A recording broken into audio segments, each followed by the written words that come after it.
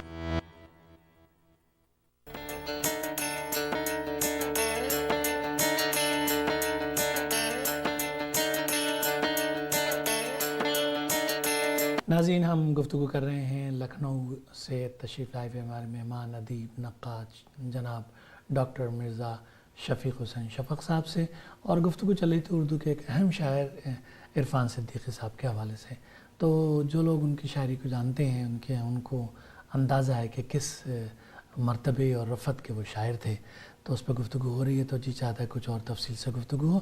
تو آپ یہ بتائیے ڈاکٹر صاحب کہ پھر آپ نے اس کو مقالے کو کبھی کتابی شکل میں شائع کروایا؟ جی ہاں, پھر وہ اتفاق کی بات تھی کہ میری خوش نصیبی کہ وہ مقالہ چیک ہونے کے لیے جس کے پاس گیا, وہ بھی بڑی فخر کی بات ہے, مجھے پروفیسر نیر مسعود صاحب کے پاس پہنچا ہوا. لکھنؤ یونیورسٹی نے وہ نیر مسعود صاحب کیونکہ وہاں پروفیسر تھے فارسی کے, تو وہ ان کے پاس بھیجا اس مقالے کو. اور پھر نیر مسعود صاحب نے جو پھر مجھے نمبر دیے وہ میرے لیے واقعی میں بہت ہی, کیونکہ نیر مسعود صاحب بہت سخت گیر استاد ہیں. وہ اپنے شاگردوں کے ساتھ کوئی رعایت نہیں برتتے کسی طرح کی بھی. اگر آپ کے اندر اہلیت ہے, صلاحیت ہے, تبھی وہ آگے بڑھائیں گے, یا اگر آپ نے اچھا لکھا ہے تبھی نمبر دیں گے. ورنہ آپ سے روز مرہ کے جس طرح کے لوگ ملنے والے ہوتے ہیں وہ آپ سے خوب ملاقاتیں ہوں, خوب گفتگویں ہوں, مگر وہ رعایت نہیں کرتے ادب کے معاملے میں. وہاں وہ سخت گیر استاد ہیں. اگر آپ نے اچھا نہیں لکھا ہے تو اچھے نمبر نہیں دے سکتے وہ, چاہے ان کا بیٹا ہی کیوں نہ ہو. تو انہی نے جتنے نمبر حوصلہ جتنے انہی نے نمبر مجھے دیے, تو مجھے واقعی میں وہ بہت ہی حیرت زدہ تھا میں کہ نیر مسعود صاحب جیسے استاد نے اتنے نمبر دے دیے مجھے, اتنے سخت استاد. تو پھر کتاب کب شائع؟ تو کتاب میری یہ چھپی, مجھے اس بات کا افسوس ہے اور ہمیشہ افسوس رہے گا کہ یہ میرا مقالہ عرفان صدیقی صاحب کی زندگی میں نہیں چھپ سکا. ان کا انتقال جو ہے عرفان صدیقی صاحب کا 2004 میں ہو گیا تھا, اور یہ مقالہ 2008 میں چھپا ہے پہلی بار. اس کے تو کئی ایڈیشن. ہاں, اس کے بعد تو 5-6 ایڈیشن انڈیا میں چھپ چکے ہیں, اور پاکستان میں بھی چھپا ہے. آخری ایڈیشن ابھی انڈیا سے میں یہاں آنے والا تھا تو آیا تھا, تو شمس الرحمان فاروقی صاحب جو اردو کے بہت ہی اہم نقاد ہیں, وہ بڑے نقاد ہیں بر صغیر کے, تو یہ میرے لیے بڑی خوشی کی بات اور خوش نصیبی ہے میرے لیے کہ انہی نے اس پر لکھا ہے پیش لفظ. اچھا ایم اے پہ تو آپ نے عرفان صدیقی صاحب پہ مخالف، یہ پی ایچ ڈی جو آپ نے کیا اس کا موضوع کیا تھا؟ ہاں پی ایچ ڈی کا جو موضوع تھا میری وہ ترقی پسند افسانہ تھا. اس کا بھی بڑا دلچسپ قصہ ہے کیونکہ میرے استاد جو میرے سپروائزر تھے وہ نہیں چاہتے تھے کہ میں اس ٹاپک پہ پی ایچ ڈی کروں کیونکہ وہ جدیدیت پسند ہیں اور جدید نیر مسعود صاحب بھی نیر مسعود صاحب بھی سارے میرے اساتذہ اسی طرح کے رہے. لیکن میرا یہ تھا کہ میں سوچتا تھا کہ جب میں نے جدید شاعر عرفان صدیقی صاحب بھی کیونکہ وہ بھی ایک ہی یعنی انیس اشفاق صاحب، عرفان صدیقی، نیر مسعود صاحب، یہ سب ایک ہی مگر جدیدیت والے نہیں تھے، لیکن کلاسیکی ہے ان کے ہاں، مگر ان کو جدیدیت والوں نے کہہ لیجیے کلاس سے اپنا لیا تھا اور پوری طرح سے ان کو اپنے قبضے میں لے لیا تھا، تو وہ مہر لگ گئی تھی ان کے اوپر جدیدی ہونے کی. ہم اس مور کو نہیں مانتے. یہ تو اچھی بات ہے اگر آپ نہیں مانتے ہیں. لیکن شمشیر رحمان فاروقی صاحب کا جو رسالہ تھا شب خون، اس میں وہ بہت چھپے، تو شب خون میں جو چھپتا تھا گویا وہ جدیدیہ ہوتا تھا، یہ ہوتا تھا. تو عرفان صاحب بہت چھپے تو ایک مہر سی لگ گئی تھی ان کے اوپر، لیکن وہ ذہنی طور پر بہت روشن خیال تھے.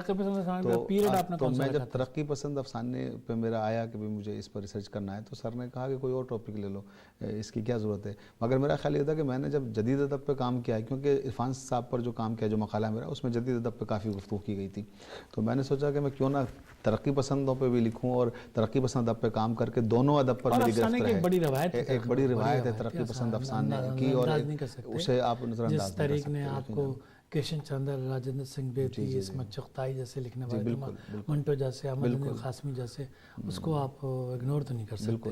ہمارا اصل جو جدید افسانہ ہے اور ان کی آخری وقت اس پر قائم ہے. بالکل جو بھی لاسٹ اس کا پیریڈ ہے میری تھیسس کا جو افسانے کا، اس زمانے میں بھی جو افسانہ لکھ رہے ترقی پسند لوگ، اقبال مجید جیسے لوگ موجود تھے نا، اور رتن سنگھ جیسے لوگ موجود تھے، تو یہ لوگ بھی لکھ رہے تھے. اور تو میں نے ان کو بھی اپنے تھیسس کا حصہ بنایا تھا. میرا جو پیریڈ تھا وہ 1932 سے اور 2010 تک، ترقی پسند افسانہ انگارے سے لے کے اور 2010 تک. تو کس زمانے میں آپ نے پی ایچ ڈی کمپلیٹ کیا؟ یہ جو میں نے پی ایچ ڈی کمپلیٹ کی 2010 میں کی ہے. 2010 میں. یہ مقالہ شائع ہوا آپ کا؟ یہ ابھی شائع نہیں ہو سکا ہے کیونکہ اس بیچ میں کئی کتابیں اور میں نے لکھی، وہ سب شائع ہوتی رہیں، تو ابھی اس کو نہیں شائع کرا سکتا. کتنی کتابیں آپ کی شائع ہو چکی ہیں؟ اب تک تقریباً میرے خیال سے میری کتابیں 1 درجن کے قریب شائع ہو چکی ہیں. ہاں مختلف موضوعات پر ہیں. ابھی آپ نوجوان ہیں، آپ سے توقع ہے کہ زیادہ چیزوں پہ لکھیں گے، زیادہ نظر ہے آپ کی، آپ کو موقع بھی ملا بڑے اہم لوگوں کے ساتھ ملنے اٹھنے بیٹھنے کا. دوسری چیز یہ ہوتی ہے کہ آپ جو مصروفیات ہیں آپ کے، ان میں ظاہر ہے کہ بینگ اے پروفیسر مختلف یونیورسٹیز وغیرہ میں بلایا جاتا ہوگا، تو وہ اگر اس کے مقالے لکھنے کے لیے وقت مل جاتا آپ کو؟ ہاں دیکھیے، جب ہم مختلف یونیورسٹیز میں جاتے ہیں تو اس کے لیے اس لیے کیونکہ وہ تو ہمارے ایک طرح سے کہہ لیں کہ شوق کا بھی تعلق ہے اس سے اور ذوق کا بھی تعلق ہے، اور پیشے کی بھی ضرورت ہے ہمارے کہ ہمیں وہاں جانا ہے یونیورسٹیز میں اگر مقالے کے لیے بلایا جا رہا ہے.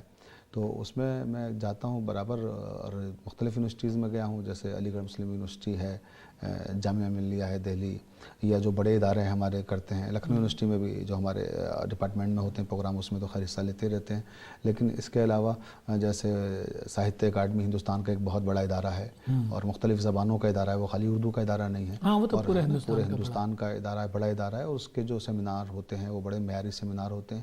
تو ظاہر سی بات ہے اس طرح کے سیمینارز میں جانے سے ہمیں بھی ایک فائدہ یہ ہوتا ہے کہ کسی اچھے موضوع پہ مقالہ لکھنے کا موقع مل جاتا ہے. یا جیسے وہاں پر غالب انسٹیٹیوٹ ہے دہلی میں ایک ادارہ، وہ بھی بڑا ادارہ ہے. اس کے جو اس وقت ڈائریکٹر ہیں وہ ڈاکٹر رضا حیدر صاحب، بڑی علمی شخصیت ہیں، وہ بھی ایک بڑے اسکالر ہیں اردو کے. تو اس طرح سے وہاں جو سیمینار ہوتے ہیں وہ بھی بڑے معیاری ہوتے ہیں. تو ابھی اسی میں یہاں آنے سے پہلے ایک سیمینار تھا، میں وہاں.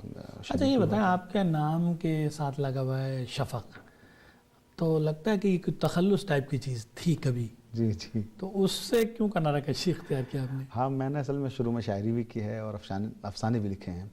تو جب میں شروع میں افسانے لکھتا تھا اور پھر شاعری بھی کرتا تھا تو تنقیدی مضامین بھی لکھتا تھا. لیکن پھر مجھے لگا کہ چاروں طرف اگر ہم اپنے ذہن کو بانٹ دیں گے تو شاید پھر کوئی خاص مقام تک نہ پہنچ سکیں.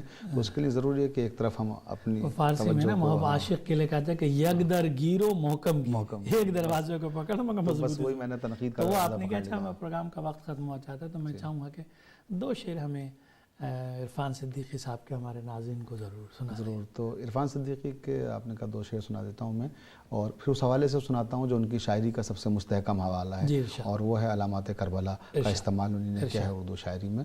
سنو کہ بول رہا ہے وہ سر اتارا ہوا، ہمارا مرنا بھی جینے کا استعارہ ہوا. کیا کہنے. یہ سرخ پھول سا کیا کھل رہا ہے نیزے پر، یہ کیا پرندہ ہے شاخ شجر پوارا ہوا. کیا خوبصورت ہے. بہت شکریہ ڈاکٹر صاحب، آپ تشریف لائے، اور کینیڈا میں آپ کو خوش آمدید تو کہتے ہی ہیں، لیکن آپ سے درخواست ہے کہ دوبارہ کبھی جب اس طرف تشریف لائیں تو کچھ ہم وقت ہمارے اسٹوڈیو کے لیے دیجیے گا. انشاءاللہ. بہت دلچسپ گفتگو ہوئی، بہت ممنون ہے. Thank you. بہت شکریہ، آپ نے عزت افزائی کی اور ہمیں بلایا، اس کے لیے بھی ہم آپ کا شکر گزار ہیں.